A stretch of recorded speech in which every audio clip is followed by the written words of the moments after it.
Rise and shine, it's a brand new day. Ken can take the stage, ready to play. Weekdays at 10, the cars and the scene. Coffee in hand, they're living the dream. Aggression in the voice, got the whole town awake. Bringing fire to the mic, make no mistake. Shows in the corner, spitting out facts. Dropping truth bombs, ain't holding back. Ken in the morning, feel the heat. From 10 a.m. CST, can take a seat. We live and loud, that break in the mind. Light up your speakers, crank up the sound. They're talking about life upside down. Opinions exploding like a sonic blast. In the studio, they're built to last. With passion and grit, they engage and ignite. Every single week, they're a force can't fight. From sports to politics, This is a Huddle Sports Network broadcast. You can find us on Roku TV, Amazon Fire TV, Facebook, and of course YouTube. Get all your NFL news here first. Well, good morning there, everybody, and welcome to Ken and Joe in the morning. What's up there, Fred? Good morning. Oh, how you doing this morning there, Joe? Pissed off. Oh? Yeah, dude. I come out of my house to get in my car, and someone backed into my car, and just off. Nothing. Oh my God.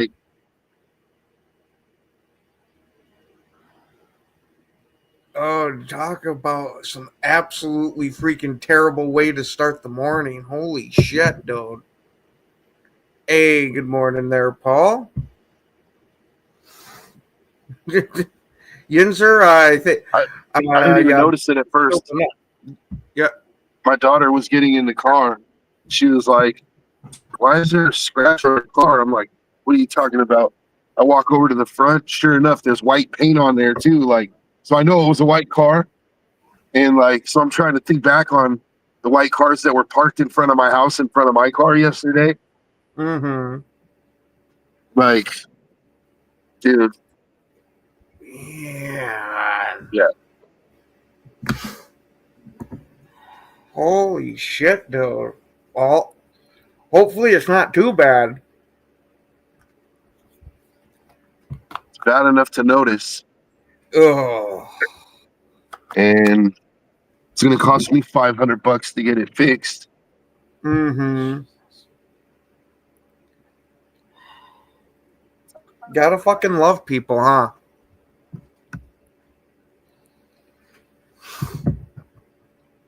Well, we do have our selves a game tonight. We've got the 2-5 Ravens taking on the 2-6 Dolphins.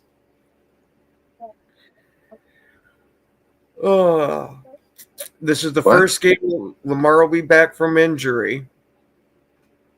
Yeah. We're expecting to see the Ravens continue the turnaround that they had after their win from Chicago, or was that just a blip in the radar?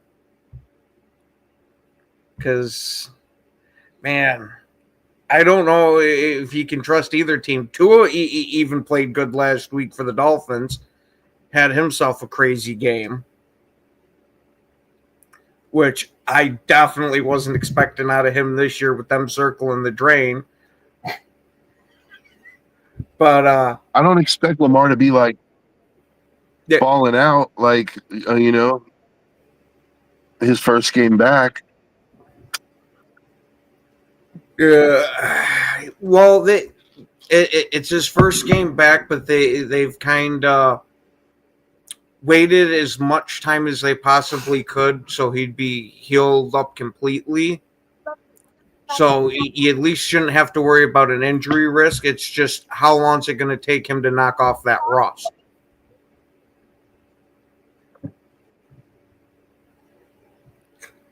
Yinzer, I'd like to think that the Ravens are going to smash the Dolphins, but with this year and these two teams, I have absolutely no idea what the hell is going to freaking happen with this one.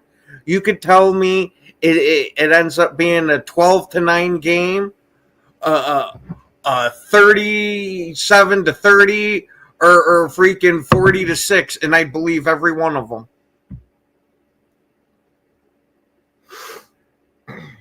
Yeah. I was just looking at the Ravens schedule this morning, and they've got like maybe 2-3 games that seem like they're difficult. Granted, you still have the Browns and the Bengals, which those are division rivals. Hey, Yinzer, I get it's the Dolphins, but they've even snuck out a couple of wins here. And like I said, Tua actually played good last week, so maybe this turns into a game. I mean, yeah, it could be a game. I don't expect Lamar to be 100%. You know,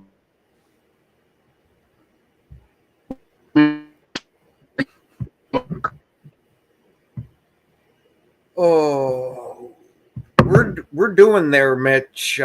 Joe's had a rough start to his freaking day. the internet. Uh-huh.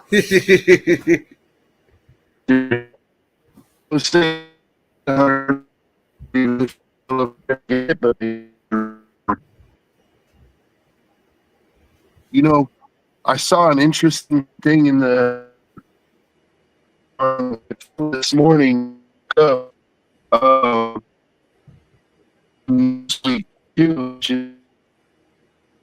know, Yeah, you're breaking up hard.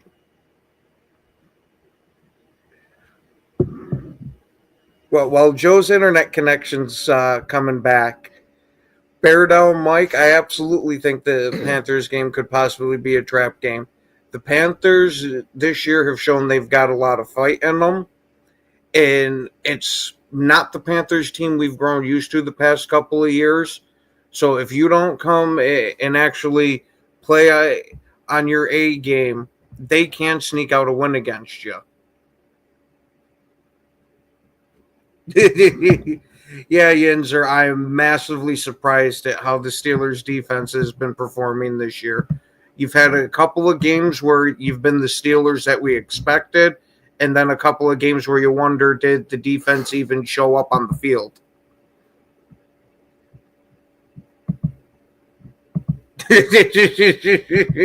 Man, I don't know if anything's as bad as that Cowboys defense.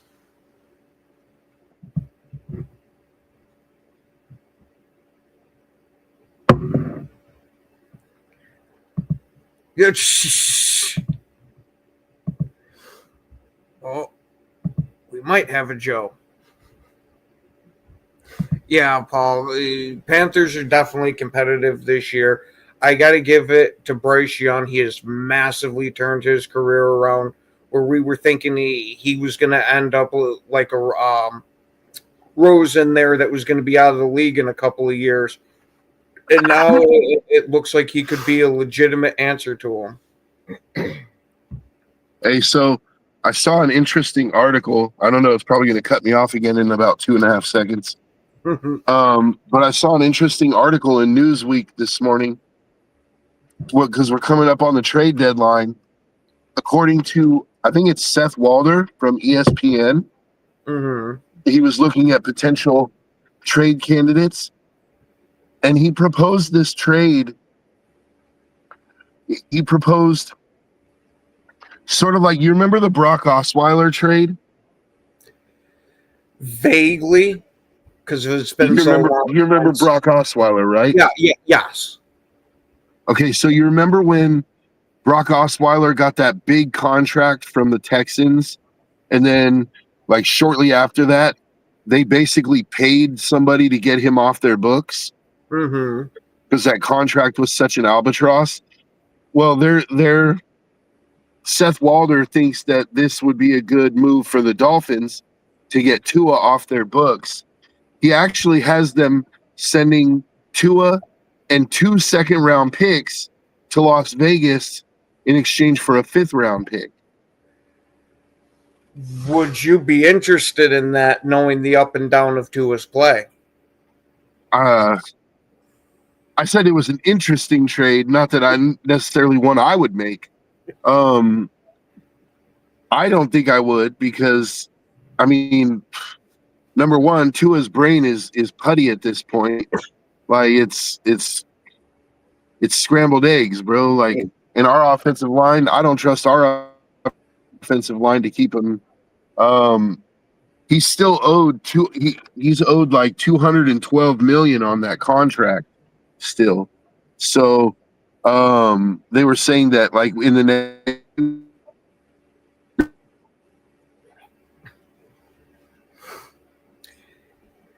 And we lost it. tweaks, let's say, he would have $7 million. And bared out, and bared out seven- Mike. Bryce Young did practice. And what were you saying, Joe? Now that you're back, I was man. Joe's internet connection hates him today.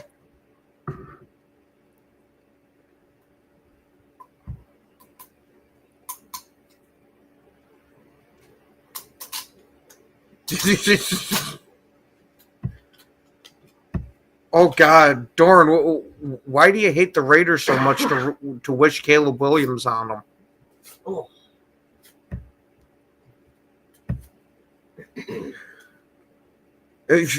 Yenzer, believe me, we could use a corner too.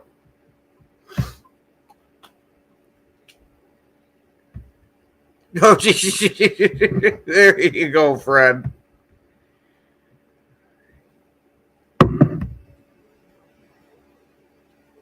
Oh. All right. Now we should have a Joe back with full internet connection now. We'll see. No, so anyways, so Tua's still owed $212 million on that contract. Oh. At least maybe it was a $212 million to start, but I thought he's owed $212 on it still. So by the end of 2026, if they were to make this trade, Tua would get about $70 million, almost fully guaranteed by 2026, which is why, in theory, the Dolphins would be giving up 2 second-round picks. It's not that interesting of a trade to me, but the reason I bring it up is because I can see the Raiders doing something like that.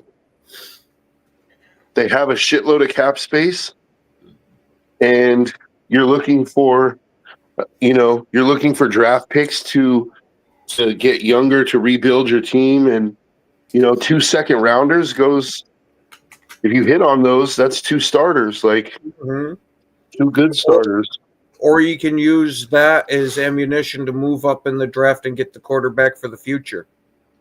Yeah, but are you going to do that with Tua on the roster, making 55 million? I mean, you should absolutely. Yeah, I was going to say yes. I absolutely would, because I don't expect Tua to play for a long ass time.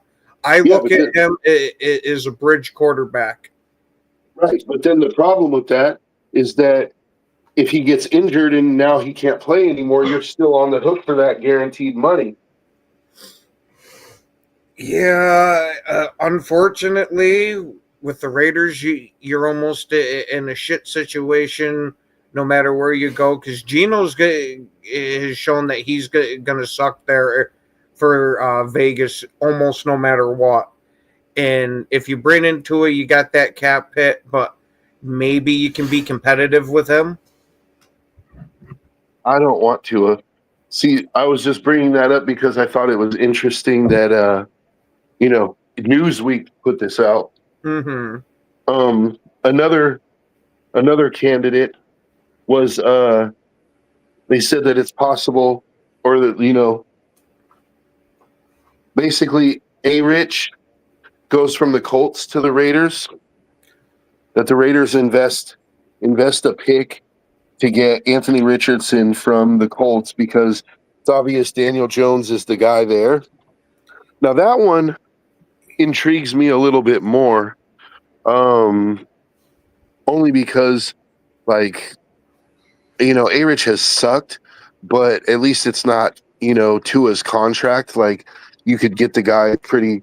He's on a rookie contract, and I mean, he really hasn't earned a bigger contract I than was that. gonna So say, yeah, he's cheap as shit, but there's a huge difference between him and Tua. Tua can actually play as a quarterback. Granted, not a great one, but that's more than Richardson's shown.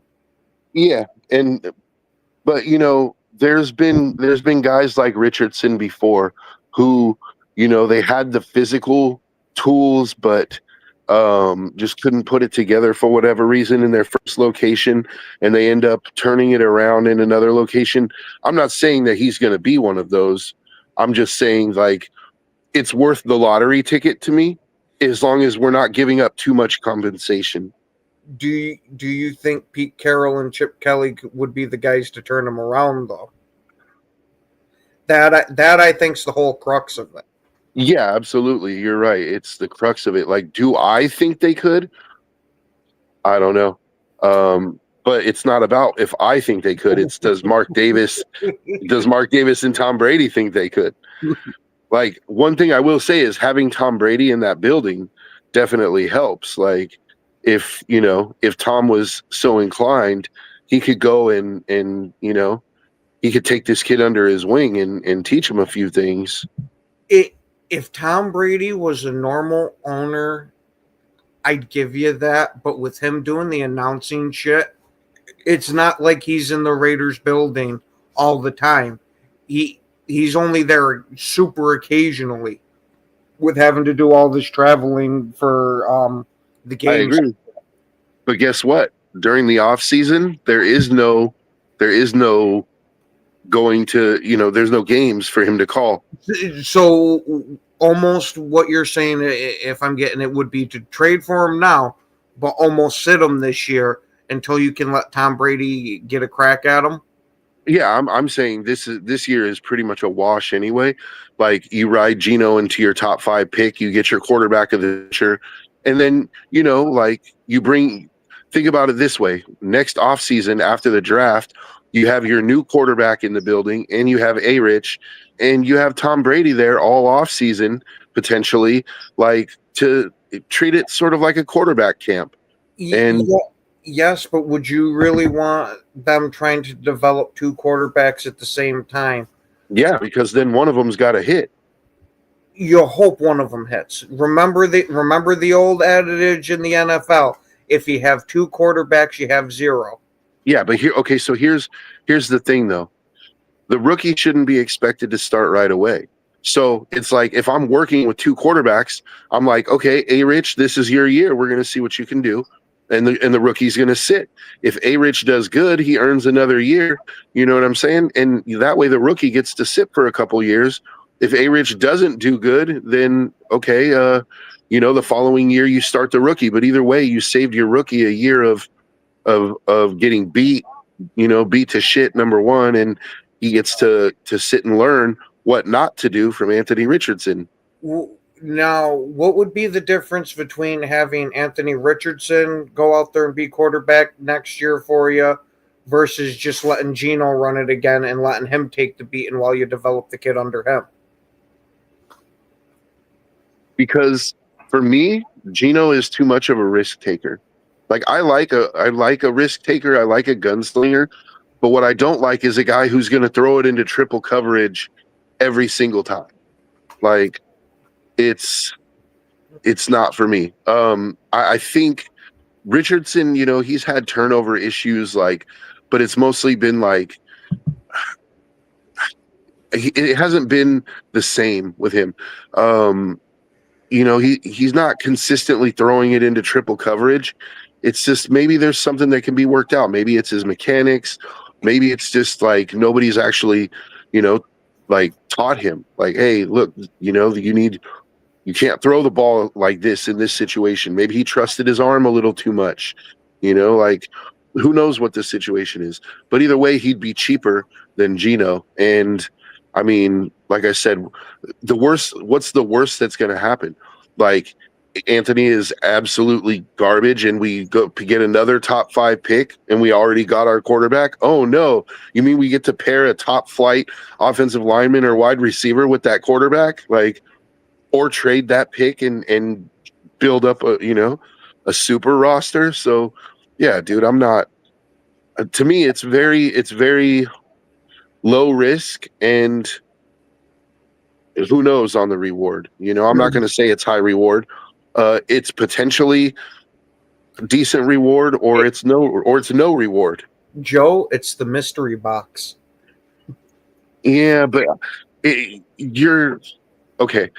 It's sort of the mystery box, but I don't agree 100% because it's not like, who knows, it could even be Geno Smith. Like, well, I was going to say, you never know. It could be a Geno Smith. And what is up there, broski? Ben, Joe, good morning, guys. Good morning there, broski. What do you think? What do you think about the potential of the Raiders signing, trading for Anthony Richardson and using him as almost the quarterback to take the beating for next year while you develop whoever ends up being the rookie quarterback? Well, I mean, Anthony Richardson, to me, he was the worst starting SEC quarterback I've ever seen play in the SEC. He went till about week 8 before he actually had more touchdowns than interceptions. So it might have been week 9 and when he was in college was last year. I mean, he threw it like a 53% completion rate in college. Yeah. He was god awful. Like this includes quarterbacks on Vanderbilt, quarterbacks on Mississippi's, like you know what I mean, state, like any SEC school, man. Like he's literally the worst quarterback I ever seen. That being said, he's a physical freak in nature. He obviously won the underwear Olympics 2 drafts ago or 3 drafts ago, however long ago it was now. Mm-hmm. And I mean, Geno's obviously not the path forward for the Raiders. Is there any hope for Anthony Richardson? I don't know. Most likely not. I mean, you have to be a good quarterback to play quarterback in the NFL. Sounds weird. Sounds kind of like a cop out, but you really do. Like, there's guys all shapes and sizes that can play quarterback in the NFL. Some have good arms, some don't, and it really just comes down to if you have the skill set to do it. I don't think arm is his problem, though. I don't think arm strength is his problem. Yeah, but there's all the other factors. It's just like, I think it's between the ears. Like, to be honest with you, yeah, and that's where I'm getting at. Like, so just hear me out real quick, broski, and then you tell me, because I'm not saying like that the dude is our future. I'm saying if we could, the Colts might be willing to part with him fairly cheap since they hit on Daniel Jones. Yeah, if we could get him in the building fairly cheap and draft a quarterback in this next coming draft, because I'm pretty sure Geno's going to take us to a top 5 pick, then all of a sudden in the offseason, Tom Brady doesn't have all these broadcasting commitments. So he could really be in the building, and you could potentially have like a Tom Brady quarterback camp for 2 quarterbacks all offseason. And then you let Anthony Richardson play that year so that your rookie doesn't have to start. And, it's really a win-win, because if he dicks the dog, you're in another top 5 pick and you already got your quarterback sitting on the roster. If he actually pans out and plays well, then you got a solid bridge and you can sit your quarterback a little bit longer and really make sure that he's got the game before you put him in there. You could pull a Jordan Love kind of situation out of it. And I'm just thinking, I'm just thinking that could Tom, I'm wondering. Could Tom Brady teach him something? Someone who's I hear what you're saying. I mean, it's a logical approach or thought process. He has so much natural gifts, so many natural gifts, so much physical talent. It's like, damn, there's got to be a way to harness that and to develop that and turn it into like a product you can put out on the field. At worst, he would maybe be just like a developmental backup quarterback who you can bring in and he could be really good. And maybe, he's that quarterback you run on 2-point conversions or something like that too. I mean, I have been hearing that the Vikings are very interested in trading for Aiden O'Connell. That Kevin O'Connell actually really likes Aiden O'Connell and thinks he can make him into a quarterback now that he's back from his broken wrist. Joe, who is the current Raiders backup quarterback? Kenny Pickett. It's Pickett. That's right. That's right.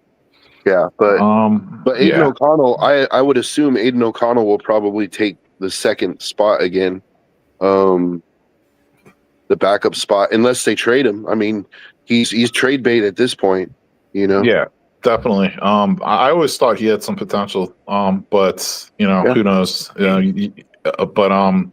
for the Raiders, it's just like, hey, you know how it goes, man. I'm a Bears fan. Like, we haven't had a quarterback since forever, so yeah, you got to find that quarterback in any means necessary. Rolling the dice, if you don't have to give up too much to get Anthony Richardson and sit him on the bench behind a proven veteran, maybe with a good quarterback coach on the team. So it's probably not the worst move, but it's not going to be like an immediate, like, short-term answer to anything. That's for sure. No, and I'm not looking at it that way. Like I said, like, for me, I don't expect it to work, but I'm intrigued enough by the possibility that maybe Tom Brady could help fix his mental aspect of the game. Yeah. Like, at least teach him some things where you could get decent performance out of him for a year, maybe two, while you sit your rookie quarterback. And then once your rookie's ready to go, you have a solid backup that has already performed somewhat decent for you, right? Like, and he's a freak of nature athletically. So it's like, that's where I would prefer to have Anthony Richardson, is like basically, as my backup that could come in for a 2 or 3 game stretch and maybe win one of those games, maybe two, if he improves drastically. But yeah, I'm looking at it more of him taking the beating while we fix our offensive line, and Yeah, no, I hear that. and he might make it fun because he can I don't know, he might make it interesting, as far as, like, we won't be winning games, but at least they'll be fun to watch, because right now Geno's just not fun to watch. Like, you just know every time he drops back, oh shit, he's going for the deep ball and he's going to throw it into triple coverage and it's going to get picked. Not to be a party pooper here, Joe, but isn't Anthony Richardson known for the same thing? Because I've seen a lot of plays where he just hucks that sumbitch with his cannon arm, and it is thrown it almost directly to the other team. Yeah, but Anthony Richardson is what number year is he in the league right now? Like 4? Like, Geno Smith is 35 years old. That can't be coached out of Geno. I'm not saying it can be coached out of A-Rich. I'm just saying it's possible that it could. It's possible that maybe Tom Brady could coach that out of him. Like, hey, dude, stop throwing into triple coverage, dummy. Like, take what's underneath, take this, take that. It's possible. I think it's more possible that you could, that saying, you can't teach an old dog new tricks, right? Like, so it's more possible in my mind that you could teach Anthony Richardson not to do that than it is that you could coach that out of Geno, is what I'm saying. Because Geno's always been that way, and I don't see it changing. It's where he's both found his success and found his failure, and I think he's just sticking with that. And so I'm more intrigued.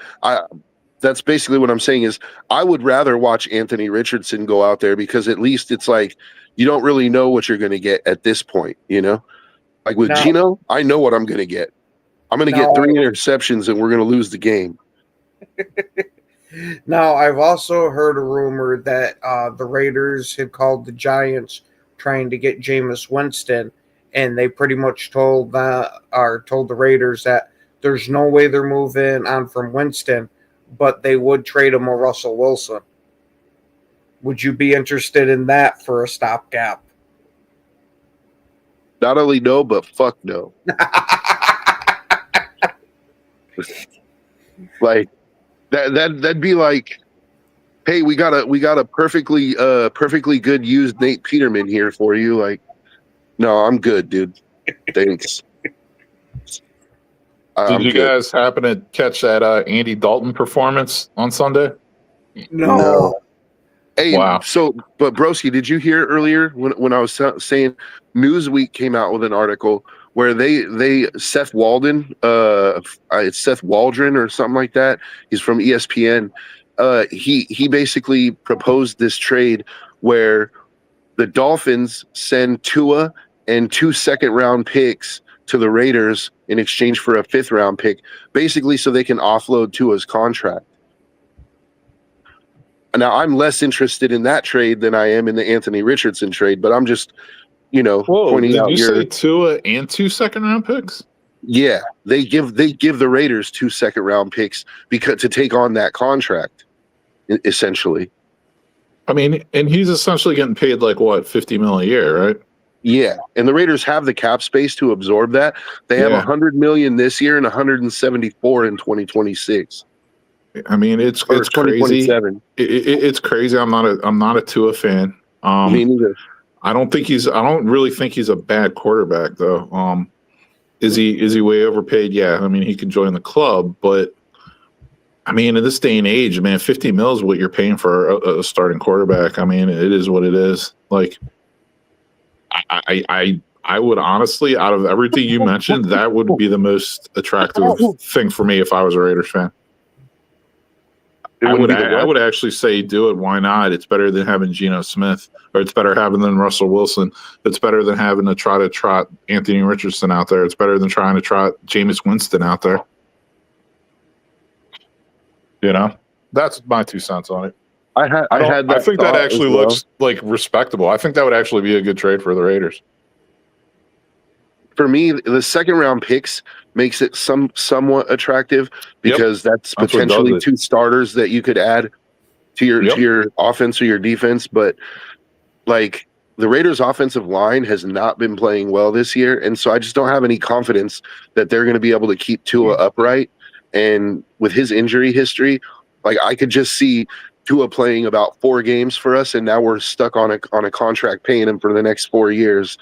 Yeah, especially with the offensive line that you guys have, I wouldn't feel too confident trotting him out there. Yeah, I mean, but that's what those 2 second-round picks are. I mean, that's like a center and a right tackle, or a stud guard and a tackle or something, So, yeah, well, yeah. Actually, I mean, you're because the Raiders would still have their own second-round picks. So, if you were to really focus on that offensive line in this upcoming draft, like use both your second-round picks on a guard and a tackle, or on a guard and a center, like. There you go, Joe. Dorn brings up one for you. Would you take a Kirk Cousins? I mean, he's better than what else is available out there, but I wouldn't want. But is he? I don't understand the Kirk Cousins love people still have. So look, last year, Ken the Bear fan is really on this hype, and I was not one of those people that was on the hype. But I went and looked at it last year. Actually, Cousins was performing pretty well until he got injured against the Saints. He got benched after he got hurt, and he was playing hurt, and he started throwing picks and started, not playing well. But up to that point, he was playing pretty well, and that was up till about 8 or 9 games in the season. So I think he still has something in the tank. I just don't want to pay him $50 million a year to find out.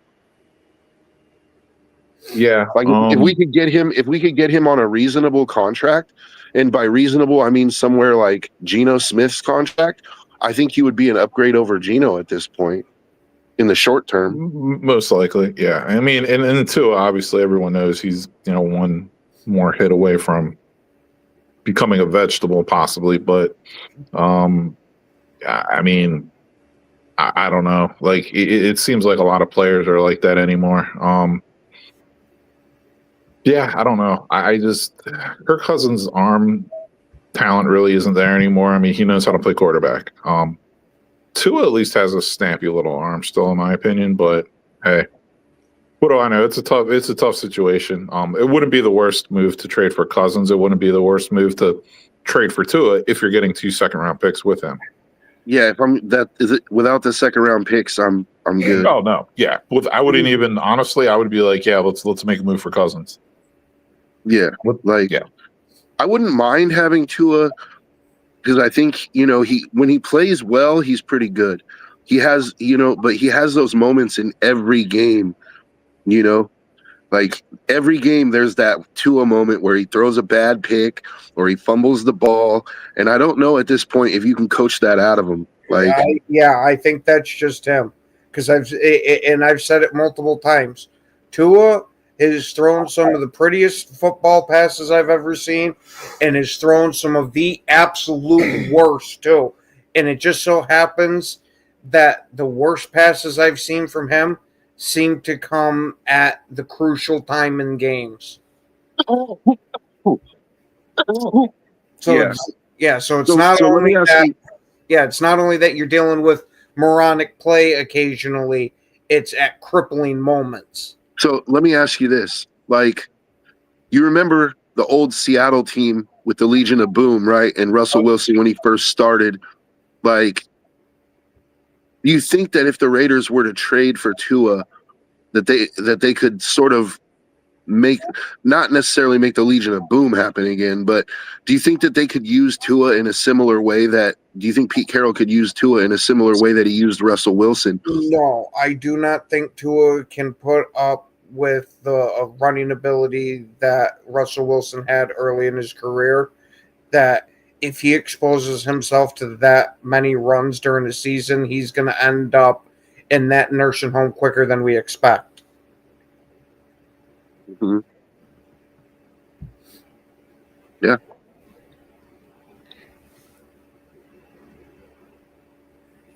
In Wayne, you got to say they're around the same caliber of player. Granted, Parsons has better numbers so far this year, but they're relatively the same type of player. That's why they got paid around the same. Yeah. They're both top 5 guys. Yeah, Mm-hmm. gotta give Hutch credit, man. Gotta give him respect, dude. He snapped his freaking leg in half last year, and he's back playing, in my opinion, a Pro Bowl level. So Absolutely. And I honestly expected this year to kind of drag by a bit for him because of the whole muscle atrophy aspect of it. But that guy had to have been rehabbing his balls off because you don't see too much of a difference in him. Granted, the first game or two, he looked a little slow, but he seems to now got his feet back under him. I agree. Not as slow as I thought he would be. You know what I mean, right off the jump. So yeah, he's having a good season. Like I said yesterday, I think I do think Parsons is a better, slightly better player. And yeah, they're both. I mean, dude, they're both elite at their position. Let's not kid ourselves, Mm-hmm. Yeah. So I mean, that's what you're paying. You're paying quarterback money to the elite defensive ends. I mean, that's No. No Tyrod Taylor? No Tyrod Taylor. Thanks. you trade for Justin Fields there, Joe, because we know he's so good. Don't say that because Joe actually likes Justin Fields. What did I say before the season about the Jets? What did I say multiple times? You guys want to see something funny this season? You watch the Jets. I think it's hilarious. The Jets to me are an intriguing team though. Like they're losing games, but they're losing them like they're losing close games for the most part, and they're playing really hard. They're dealing with some injuries. Like I really think that every bad bounce that could have happened to them has happened, and I expect next year that they'll regress towards the mean and they'll actually win a few of those games that where they've lost on bad bounces this year. I think they'll get those bounces next year, and I think they'll actually be. I don't know if Fields will be their quarterback next year. That's what I was just gonna say. If Fields is their quarterback, that's not gonna happen. Yeah, I think the Jets players really do like Aaron Glenn, and they play really hard for this guy. But like you guys, I don't know if Justin Fields is the answer there for him. I'm not saying he's not. I'm saying that I don't know if he's going to be the quarterback. I'm not saying he shouldn't. Like, I think Justin Fields, like, if you look at the way the Jets offensive line has played this year, no quarterback could go in there and have success, man. Like, he could be.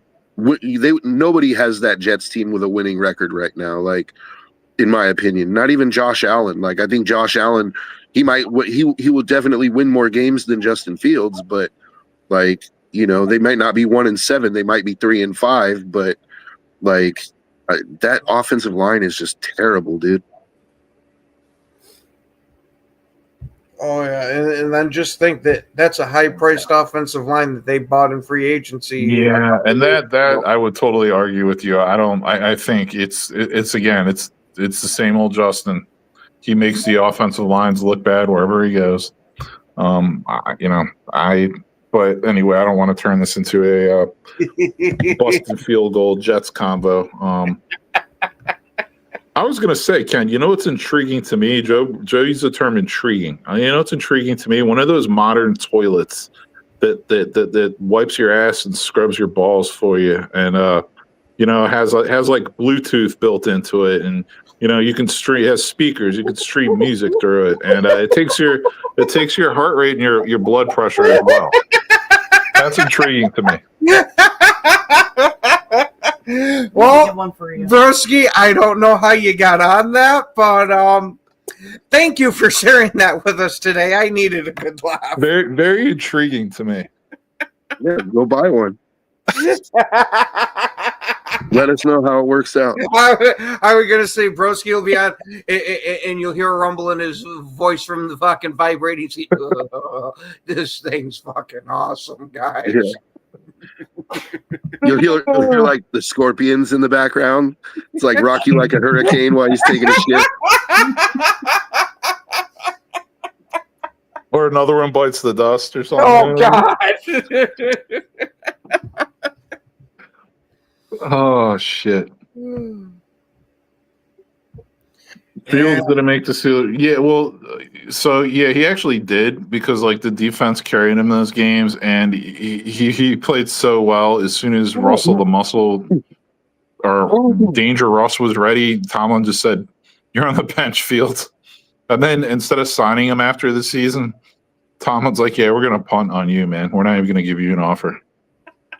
Yeah, but like, to me, that was, I don't know, man. That was a mistake. Because Justin Fields had him at 4-2. I think Justin Fields playing quarterback is a mistake. I think he should become. I think he'd be the next Derrick Henry if he played running back. But then he'd only make like a quarter of the salary he's making now. Broski, I am 1,000% with you. I think if he switched to running back, he would be one of the top running backs in the NFL. Or maybe receiver. He's fast enough, like maybe a Terrell Pryor, where he could go and play receiver. The problem with that is he can't learn he doesn't have the capacity to learn the routes. That's his problem. Yeah, I was gonna say he might end up as an MVS. Got all that speed and can't do nothing with it.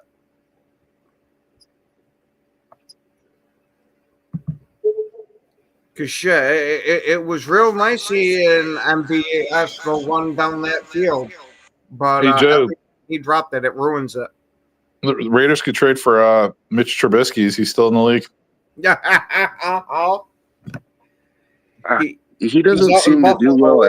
Joe, I'm kidding. He doesn't seem to do well anywhere but Buffalo. I'm not. I wouldn't wish that on any team. I wouldn't wish him on any team. Honestly, if we're talking about quarterbacks, I'm really intrigued by the kid from Oregon, Dante Moore. Like, I know this is his first year starting. So I kind of want to see him go back to college and get another year at least under his belt. But he shows me some interesting traits. Dude, I'm not even joking though. I hear you. I hear what you're saying. I'm just stuck on like quarterbacks for the Raiders right now. That's all I'm thinking about. And that's what I'm thinking about. It's like, if we're going to end up with a top 5 pick, give me Dante Moore. Like, bro, maybe it's just because he played against the Bears, but that Tyler fucking Huntley kid, like, he could probably be a bridge quarterback for a year or two for you. He actually has some potential, dude. Like, he actually does. Like he actually does. Like I don't know, man. Like he's learned a thing or two being in Baltimore. I'll tell you that right now.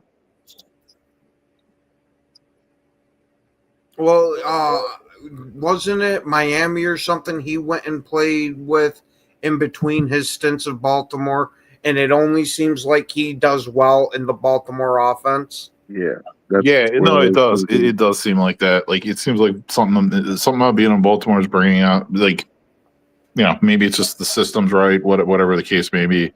Maybe he just finally is in the league long enough and everything's starting to click. I mean, it seems like there's like a 5-year, 6-year thing now for a lot of quarterbacks. They don't actually turn it on until like year 5 or 6. And Yinzer, yes, I can name the last good Jets quarterback, Chad Pennington. Sir Chadwick of Pennington. Yes. I actually liked him, even though I give the guy shit. He was an insanely accurate quarterback. He just had a wet noodle for an arm. I mean, Mark Sanchez had some success with him too.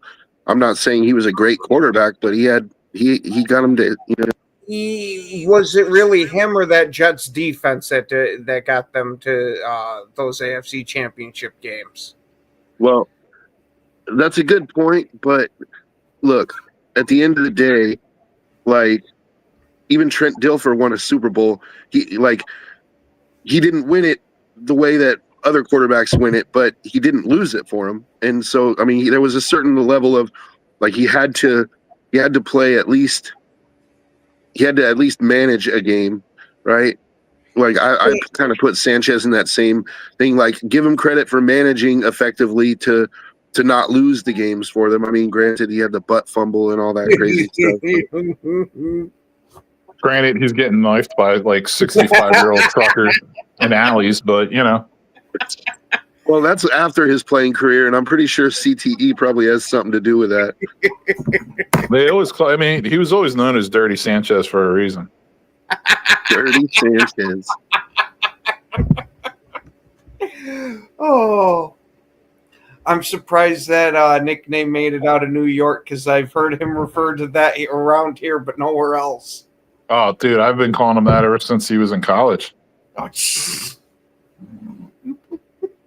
Welcome to Broski's world. Another intriguing prospect is that dude from Vanderbilt. Like this year, he's undersized for NFL quarterbacks, but I mean, he's beating some top flight SEC teams, man. Like, it's What are we talking undersized here? Are we talking like Drew Brees or Bryce Young? like somewhere between there. Like he's like 5'10" or 5'11", and he's like 206 pounds. Yeah. Well, Okay, that kid on that quarterback on Indiana looks like he looks like a real legit prospect, man. It sounds insane. He transferred from Cal, right? He played for Cal last year. I believe he played at Cal a couple of years and then went to Indiana. But I mean, he's strictly a pocket passer. But dude, I mean, he looks the part. Like he's making Indiana number 2 in the country. Yeah, it's fucking Indiana. Like and the guy can't even run. He's a 6'5" statue with the rifle of an arm. Yeah, he's going to be a top 5 or 10 pick for sure. He might even go number 1. Like when you look at the quarterback class, I think Sellers. There's a chance Sellers goes number 1, but there's going to be a few intriguing quarterback prospects this year. I don't think any of them are like complete packages. They all have their strengths and their weaknesses. This is going to be an interesting quarterback class because you're not going to have a guy. I don't think they can. The pundits can come out this year and talk about a generational talent. It's going to be the first quarterback class in a while where they're like they don't have anybody that they can like pin that generational talent label on. And be honest, in my opinion, like. Well, they tried to do that with my buddy Caleb the other year, and we see how that's working out. Yeah, that's all. I don't think, but see, that's what I'm saying. I don't think any of these quarterbacks are even necessarily Caleb in college, like so far. I mean, Fernandez is, like you said, he's got Indiana like ranked number 2 in the nation, but he also, you don't do that by yourself. He has a team around him, obviously. Yeah. No, I mean, Joe, what you're saying is valid because I follow college. It's a tough year to grade these quarterbacks right now. I mean, and we're getting into November, and I'm still not really sold on anyone besides what is it, Mendoza or whatever from Indiana. So, yeah, I hear what you're saying. But like I said too, it's like, and I always say this, it's like, you don't like the quarterback that year, don't draft one. Like, build the rest of your team. Use the game plan that the Chiefs, the Rams, the Eagles, the Bucks, all those teams use their game plan. Like, build the rest of your team, then find your quarterback and drop them in, and you're good to go. Yeah. Honestly, I think that kid from Vanderbilt, he's projected to be like, because of his size, he's projected to be like a 6th or a 7th round pick. But I'm kind of intrigued by him. I think like he could be like that Brock Purdy kind of player. Like, he's like a super late round pick, but he actually turns into like a decent starter. Just the fact that he's beating top flight SEC teams, and Vanderbilt doesn't have like some juggernaut of a roster, dude. Like, dude, it's a crazy year for college football, man. There's a lot of teams that just are never in the top 10 that are in the top 10 this year. Yeah. Yeah. So it's gonna be interesting either way. The Raiders get Brock Bowers back this week, so I'm hoping that we'll at least see something resembling football. Joe, have you had a chance to watch any Bears games or pieces of Bears games lately? Yeah, I watched the Bears and Ravens. I mean, what is your take on Caleb?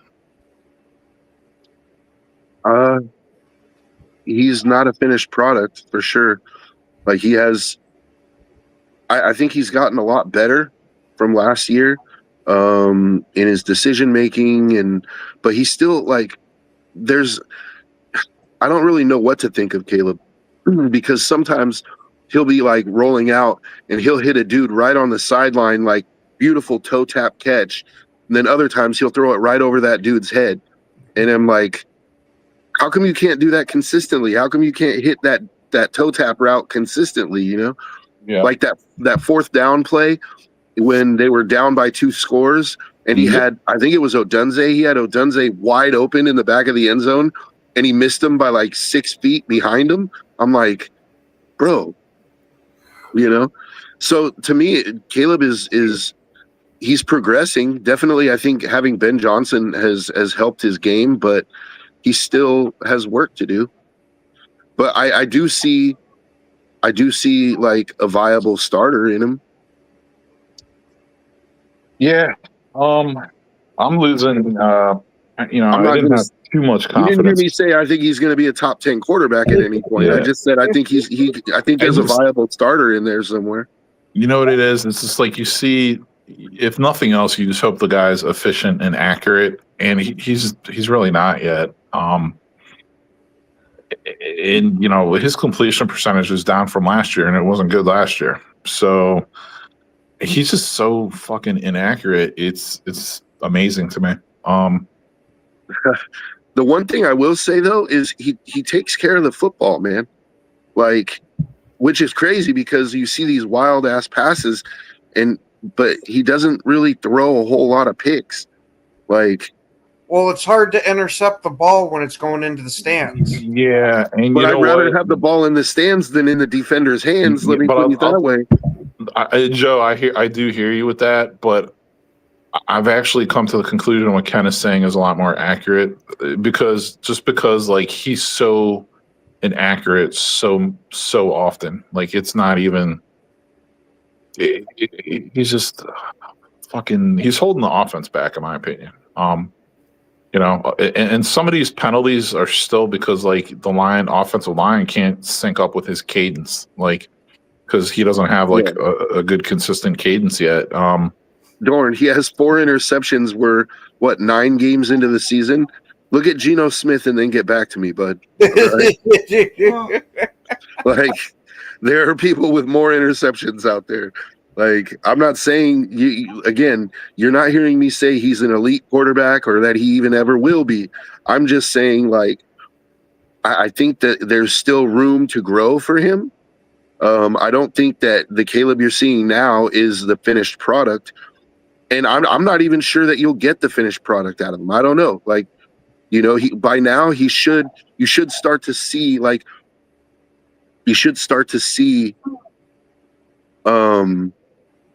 it's like Jordan Love, right? Like, he had a rough first half of the season. Then the second half, you really saw him turn it on, right?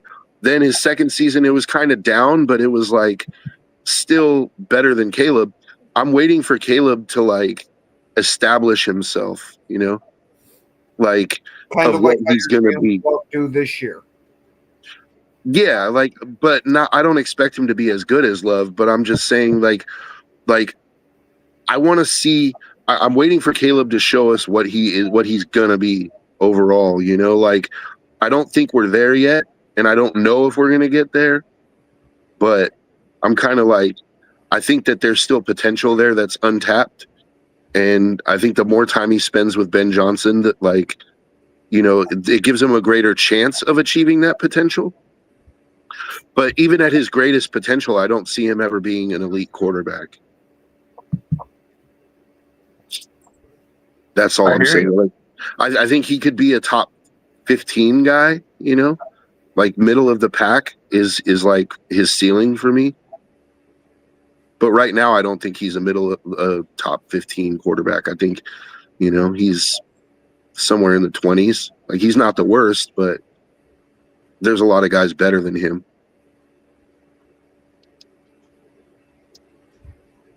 Yeah, I can agree with that take, Joe.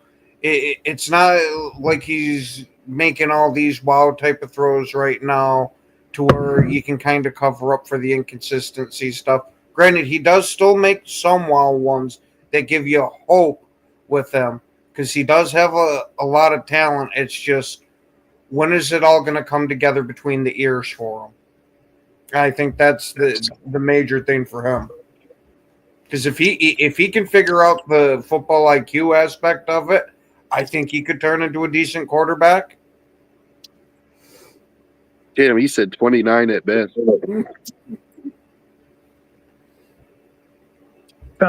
29 at best, yeah. I was thinking somewhere around like the 22 to the 27 range, like, I mean, the only two quarterbacks I can say he's better than, and it's just because I watch these quarterbacks play a lot, are Justin Fields and Bryce Young. Like, that's about it. Like, I think Huntley on Baltimore is better than Caleb. Damn. I think both quarterbacks in San Francisco are better than Caleb.